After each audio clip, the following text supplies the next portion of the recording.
तो चलिए ब्लड का ये सेकेंड पार्ट बन रहा है, तो फर्स्ट पार्ट आपको का हम रिवीजन कर देते हैं। हम ब्लड का फर्स्ट पार्ट में बताए थे ब्लड, जल्दी जल्दी इसको हम रिवीजन कर लेते हैं क्योंकि फर्स्ट पार्ट अगर आप नहीं देखें तो ब्लड का फर्स्ट पार्ट आप देख लें, हम जल्दी जल्दी इसे 2-3 मिनट में ख़त्म कर देते हैं। ब्लड का मतलब होती हैं रक्त। ब्लड क्या होती हैं? एक कोलाइडी होती हैं, एक प्राकृतिक कोलाइड होती हैं, गाढ़ा पदार्थ होती हैं। रक्त क्या होती हैं? एक संयोजी उत्तक होती हैं, इसका pH 7.4 होती हैं। ये रक्त क्षारीय होती हैं। ये स्वस्थ मानव में 5.5 लीटर होती हैं, जो उसके कुल भार का 7% होता है। महिलाओं में पुरुष की तुलना में आधा लीटर कम ब्लड होता है। कहने का मतलब है जो पुरुष में मेल में जो ब्लड होती हैं उसके कंपेयर में फीमेल में थोड़ा सा कम होती हैं, यानी आधा लीटर कम ब्लड होता है। रक्त विभिन्न पोषक पदार्थों को परिवहन करता है, जैसे O2 हुआ, CO2 हुआ, इस चीज़ों को परिवहन करता है। अब रक्त का निर्माण क्या बताया था कि बच्चा अवस्था में ये लीवर के मेसोडर्म में होती हैं और वयस्क अवस्था में रक्त का निर्माण अस्थिमज्जा में होता है। रक्त प्लीहा या तिल्ली में जमा होती हैं, इसलिए स्प्लीन को क्या बोला जाती हैं? ब्लड बैंक बोला जाता है। रक्त परिसंचरण की खोज किसने किया था? तो विलियम हार्वे ने किया था। ब्लड में जो कोलेस्ट्रॉल होती हैं उसका लेवल क्या होना चाहिए? तो 180 से 200 ग्राम होना चाहिए, ये मैं बता दिया था। फिर बताए थे ब्लड जो होती हैं, ब्लड बताने के बाद ये टाइप्स बताए थे। तो ब्लड दो कैटेगरी में बटा होती हैं, जिसे हम प्लाज्मा और रुधिराणु बोलते हैं, जिसे रक्त कण भी बोला जाती हैं। प्लाज्मा के परसेंट कितना होती हैं? 55% होती हैं प्लाज्मा ब्लड में, और रुधिराणु कितना होती हैं? 45% होती हैं रुधिराणु ब्लड में। प्लाज्मा वाले पार्ट में 2 प्रोटीन होती हैं, जिसे फाइब्रिनोजन और प्रोथ्रोम्बिन बोलते हैं। और रुधिराणु जो होते हैं वो 3 तरह के होती हैं, जिसे हम RBC, WBC, प्लेटलेट बोलते हैं। हम RBC को एरिथ्रोसाइट बोलते हैं, ल्यूकोसाइट, WBC को बोलते हैं, और प्लेटलेट बोलते हैं थ्रोम्बोसाइट को। क्या बोलते हैं? प्लेटलेट को थ्रोम्बोसाइट भी बोला जाता है। रक्त प्लाज्मा जो होती हैं, रक्त प्लाज्मा क्या होती हैं? इसमें 90% हम बताए थे जल होती हैं, 10% भाग में जो होती हैं वो प्रोटीन कार्बोहाइड्रेट होती हैं। प्लाज्मा में पाए जाने वाले जो प्रोटीन होती हैं वो फाइब्रिनोजन और प्रोथ्रोम्बिन होती हैं। ये दोनों का काम क्या होती हैं? रक्त का थक्का जमाना। क्या होती हैं? रक्त का थक्का जमाना इसका काम होती हैं। फिर हम बताए थे सीरम के विषय में। सीरम क्या होती हैं? जब रक्त प्लाज्मा जो होती हैं उसमें फाइब्रिनोजन और प्रोथ्रोम्बिन को अलग कर देते हैं तो शेष जो बचता है वो सीरम होती हैं। सीरम हल्के पीले रंग के होती हैं। बीमारी की जो जांच होती हैं वो सीरम के आधार पर ही डॉक्टर करते हैं। फिर इतना ही हम बताए थे शायद, और अब हम कॉर्पसल की बातें करेंगे। यानी कॉर्पसल जो होती हैं ब्लड का जो 2 पार्ट बताए थे, एक प्लाज्मा और एक रुधिराणु। तो प्लाज्मा तक तो हम कंप्लीट कर दिए थे। अब आज हम रुधिराणु को कंप्लीट करेंगे, यानी RBC, WBC और प्लेटलेट की बातें करेंगे। तो चलिए आज हम RBC की चर्चा हम कर लेते हैं। RBC का मतलब क्या होती हैं? रेड ब्लड कॉर्पसल होती हैं।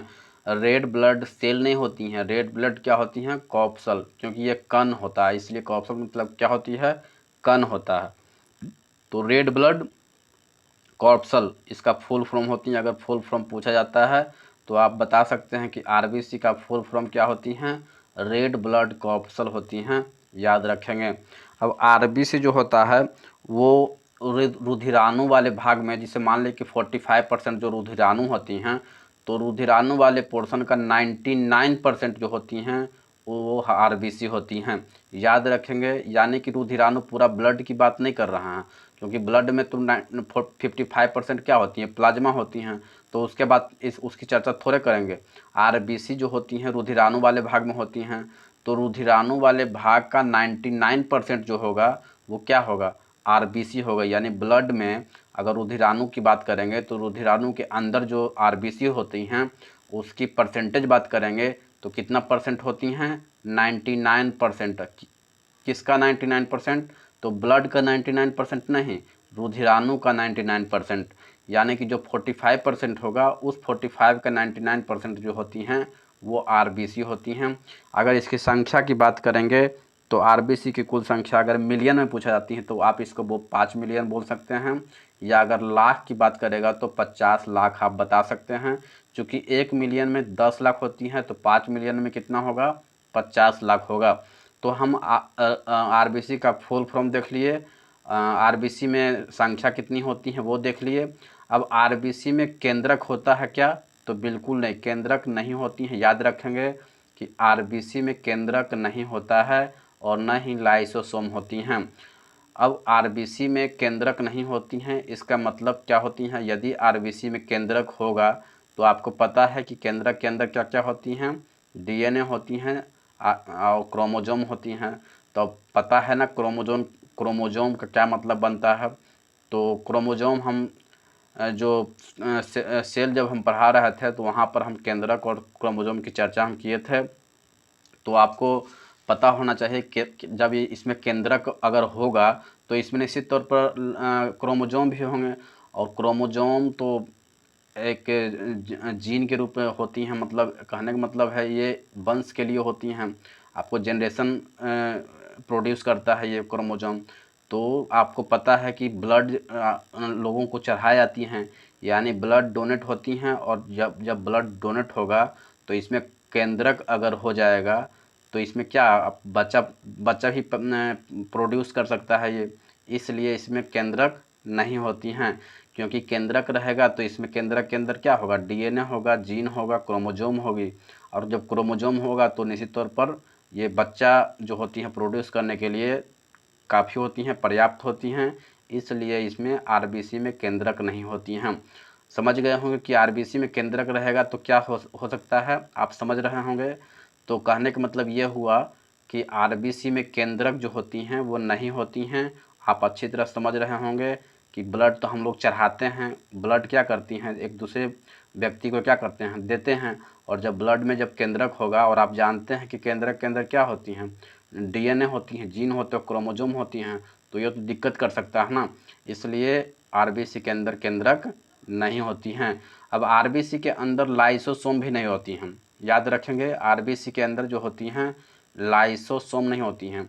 लाइसोसोम क्या होती हैं, सेल के बॉडी के प्रत्येक भाग में क्या है, सेल है, और सेल के अंदर क्या होती हैं, लाइसोसोम होती हैं। और लाइसोसोम का काम क्या होती हैं, मैं ये सेल नामक चैप्टर में हम इसे समझा दिए हैं कि लाइसोसोम के पास जल अपघटक एंजाइम होती हैं जो साफ़ सफाई करने का काम होती हैं। यदि कोई सेल के पार्ट के अंदर कोई अगर पार्ट नहीं काम करता है तो उस पार्ट को क्या करती हैं, गला देती हैं। ठीक है, तो लाइसोसोम क्या होती हैं, जल अपघटक एंजाइम प्रोवाइड करता है, जिसके ज़रिए जो होती हैं साफ़ सफाई का काम लाइसोसोम करती हैं। अब आरबीसी का जीवन काल आप तो जानते हैं कि 120 दिन होती हैं। 120 दिन में क्या होगा, 120 दिन में आरबीसी मर जाएगा। अब जब आरबीसी 120 दिन में मर जाएगा तो चूँकि इसमें लाइसोसोम होता नहीं है, क्योंकि लाइसोसोम ही तो साफ़ सफाई करता है, और वो तो लाइसोसोम नहीं होगा। तो जब आरबीसी जब 120 दिन में मर जाएगा तो उसको साफ़ कौन करेगा, तो उसका साफ़ जो करता है वो स्प्लीन में जाकर क्या होती हैं, वो चला जाता है, स्प्लीन में चला जाती हैं, और स्प्लीन जो होती हैं या यकृत में भी पहुंचती है, और वो क्या करती हैं, वो शरीर के बाहर वो कर देता है। जो मरा हुआ आरबीसी होती हैं वो स्प्लीन में जमा होती हैं। किस में जमा होती हैं, स्प्लीन में जमा होती हैं, क्योंकि जितना भी ब्लड होता है कहाँ जमा होती हैं, स्प्लीन में जमा होती हैं। तो इसलिए स्प्लीन को क्या बोलती हैं, ब्लड बैंक भी बुलाई जाती हैं। क्यों ब्लड बैंक बुलाई जाती हैं, क्योंकि इसमें ब्लड जो होती हैं जमा होता है, क्या होता है, ब्लड जमा होता है। तो आप समझ गए होंगे कि लाइसोसोम क्यों नहीं होता है इसमें, क्योंकि लाइसोसोम का काम क्या होती हैं, जल अपघटक एंजाइम प्रोवाइड करता है, जिसके ज़रिए क्या करता है, ये जल अपघटक एंजाइम जो होती हैं, जो शरीर में जो ख़राब चीज़ें हैं उसको साफ़ सफाई करने का काम लाइसोसोम का होता है। लेकिन लाइसोसोम क्या होती हैं, आरबीसी के अंदर तो होता ही नहीं है। तो जब आरबीसी का जीवन काल 120 दिन होती हैं, 120 दिन के बाद आरबीसी क्या होगा, मर जाएगा। और जब ये मर जाएगा तो कहाँ चला जाएगा, तो ये स्प्लीन में जाएगा, क्योंकि ब्लड वहाँ पर जमा होती हैं, ख़राब ब्लड भी स्प्लीन में ही रहती हैं। तो आप समझ गए होंगे इसमें लाइसोसोम नहीं होता है। इसको आरबीसी को एरिथ्रोसाइट बोला जाती हैं, क्या बोला जाती हैं, आरबीसी को क्या बोला जाती हैं, एरिथ्रोसाइट बोला जाती हैं। आरबीसी को क्या बोला जाती हैं, एरिथ्रोसाइट बोला जाती हैं। इसको आप याद रखेंगे, ये भी बहुत तरह के एग्जाम में पूछा गया क्वेश्चन है कि आरबीसी को क्या बोला जाता है। तो याद रखेंगे आरबीसी को एरिथ्रोसाइट बोला जाती हैं। इसका जीवन काल जो होती हैं 120 दिन होती हैं। इसका निर्माण की बात करते हैं तो आरबीसी का निर्माण होती हैं अस्थि मज्जा में। और अस्थि मज्जा कहाँ पर होती हैं, तो बोन के बीच जो जालीनुमा आकृति जो होती हैं, यानी हड्डी के बीच जो जालीनुमा आकृति होती है, उसी आकृति में अस्थि मज्जा होता है। अब ये तो वयस्क में बनता है, लेकिन हम बच्चों की बात कर रहे हैं। जब बच्चा भ्रूण अवस्था में होती हैं तो उस अवस्था में जो होती हैं आरबीसी कहाँ बनती हैं, तो यकृत के मेसोडर्म वाला पार्ट में, क्या यकृत के मेसोडर्म वाला पार्ट में वो बनता है। अब ख़राब ब्लड जो होती हैं कहाँ जमा होती हैं, तो स्प्लीन में जमा होती हैं। और इसलिए आरबीसी का कब्र किसे बोलते हैं, आरबीसी का कब्र बोलते हैं स्प्लीन को। क्यों, क्योंकि यहाँ पर जितना भी मर जाता है आरबीसी यहीं पर जमा हो जाती हैं, इसलिए आरबीसी का कब्र बोला जाती है। किसको बोला जाती हैं, तो स्प्लीन को बोला जाती हैं। इसे ब्लड बैंक भी बोला जाती हैं, इसे ग्रेवयार्ड भी बोला जाती हैं। आरबीसी का अगर आकार की बात करेंगे तो ये गोल होगा। याद रखेंगे आरबीसी का आकार कैसा होती हैं, गोल होता है। आरबीसी के काम क्या होती हैं, तो आरबीसी का काम होती हैं ऑक्सीजन और CO2 का परिवहन करना। क्या काम होती हैं, ऑक्सीजन और CO2 का परिवहन करता। जो हम सांस लेते हैं उसमें ऑक्सीजन और CO2 होता है, तो उसको जो होता है ब्लड में जाती हैं और परिवहन कर देता है। तो काम क्या होती हैं ब्लड का काम होती हैं जो भी ऑक्सीजन आया है और CO2 आया है उसको एक स्थान से दूसरे स्थान तक ले जाने का काम ब्लड करता है। तो ब्लड का काम समझ गए, ब्लड का आकार क्या होता है ये समझ गए, ब्लड किसको बुलाई जाती हैं ये समझ गए, ब्लड कितना, ब्लड में जो आरबीसी होती हैं वो कितना होती हैं, केंद्रक होता है या नहीं होता ये देख लिए, लाइसोसोम होता है या नहीं होती हैं इस चीज़ को देख लिए।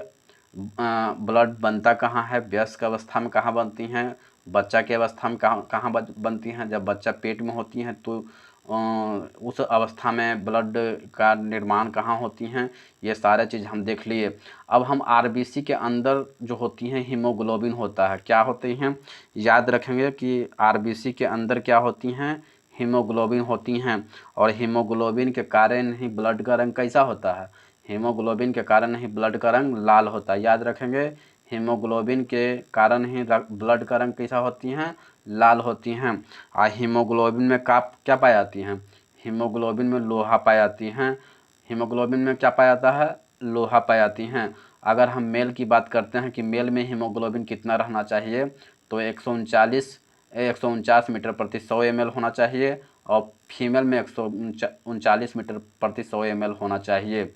ये हीमोग्लोबिन की मात्रा है जो मिलीलीटर में होता है, यानी लगभग 14 ग्राम से ऊपर मेल में होना चाहिए और फीमेल में 13 ग्राम होना चाहिए। ये हीमोग्लोबिन की बात हो गया। अब हम ब्लड जो, अगर ब्लड की कमी होती हैं, याद रखेंगे अगर मेल या फीमेल में किसी में भी अगर ब्लड की कमी होगा तो एक रोग हो जाता है जिसे हम एनीमिया कहते हैं। क्या कहते हैं, अगर ब्लड की कमी हो शरीर में अगर महसूस होगा तो ब्लड की कमी के कारण कौन सा रोग हो जाती हैं, तो याद रखेंगे एनीमिया नाम के रोग होती हैं। एनीमिया को कभी कभी अरक्तता बुलाई जाती हैं। क्यों बुलाई जाती हैं, अरक्तता जो होती हैं वो खून की कमी होती हैं। क्या होती हैं, खून की कमी होती हैं, इसको एनीमिया भी बोला जाती हैं। तो अगर ब्लड की कमी होती है तो एनीमिया नामक रोग हो जाता है। तो आप आरबीसी आप समझ गए होंगे। आरबीसी को हम समझाने में अगर किसी भी तरह का दिक्कत किए तो एक बार फिर से सुन लीजिए आप, ताकि आपको अच्छी तरह से समझ में आ जाए। आरबीसी का फुल फॉर्म बताया, रेड ब्लड कॉर्पसल। आरबीसी में 99% क्या होता है, आरबीसी रुधिराणु वाले पोर्शन के 99% जो होती हैं वो आरबीसी होती हैं। अगर संख्या में बात करें तो 5 मिलियन होगा, अगर लाख की बात करेंगे तो 50 लाख होगा। आरबीसी में केंद्रक नहीं होता है, लाइसोसोम भी नहीं होती हैं। लाइसोसोम जब नहीं होगा तो 120 दिन में आरबीसी मर जाता है। तो खराब जो आरबीसी हो गया वो शरीर में नहीं रहना चाहिए, तो ये क्या करती हैं, ये चला जाती हैं स्प्लीन में, क्योंकि आप जानते हैं कि स्प्लीन में ही जो होती हैं वो ब्लड जमा होता है। अगर बनने की बात करेंगे कि ब्लड बनता कहाँ है, तो आप अस्थि मज्जा, अगर वयस्क अवस्था है तो अस्थि मज्जा में बनेगा। आप जानते हैं कि अस्थि मज्जा कहाँ होती हैं, तो जो बोन होता है ना उसके बीच जालीनुमा आकृति होती है और उसी आकृति में अस्थि मज्जा होता है, जहाँ पर आरबीसी का निर्माण होती हैं वयस्क अवस्था में। जबकि बच्चा की बात करते हैं, जब बच्चा भ्रूण की अवस्था में होती हैं, जब माँ के पेट में होती हैं, तो उस वक्त यकृत के मेसोडर्म वाले पार्ट में क्या बनता है, ब्लड बनता है। खराब ब्लड क्या बताया, स्प्लीन में जमा होती हैं। आकार कैसा होती हैं, गोल होती हैं। काम देख लिए, ऑक्सीजन और CO2 का परिवहन करता है। आरबीसी के अंदर हीमोग्लोबिन होती हैं, हीमोग्लोबिन का रंग लाल होती हैं। आरबीसी किसके अंदर होती हैं, ब्लड के अंदर आरबीसी होती हैं। आरबीसी के अंदर हीमोग्लोबिन होती हैं, हीमोग्लोबिन का रंग लाल होता है। मेल में देख लिए 149 मीटर प्रति 100 ml, फीमेल में देख लिए 139 मीटर प्रति 100 ml। अगर ब्लड की कमी है तो एक रोग हो जाती हैं, एक बीमारी हो जाती हैं जिसका नाम होती है एनीमिया। क्या होता है, एनीमिया, जिसे अरक्तता भी बोला जाती हैं। याद रखेंगे, एनीमिया का ही दूसरा रूप क्या होती हैं, अरक्तता होती हैं। यानी ब्लड के जब कमी होता है तो एनीमिया नाम के रोग हो जाता है। अगर वीडियो अगर अच्छा लग रहा है तो कम से कम चैनल को सब्सक्राइब करके बेल आइकन ऑन कर लें, क्योंकि इस तरह का कम समय में बहुत ज़्यादा कंटेंट देने का काम हम कर रहे हैं, रिवीजन कर रहे हैं। तो आपसे अनुरोध है कृपया सब्सक्राइब बटन अवश्य कर लें, क्योंकि आपके लिए बेनिफिटेड है। ये चैनल बहुत ही ज़्यादा उपयोगी साबित हो सकता है।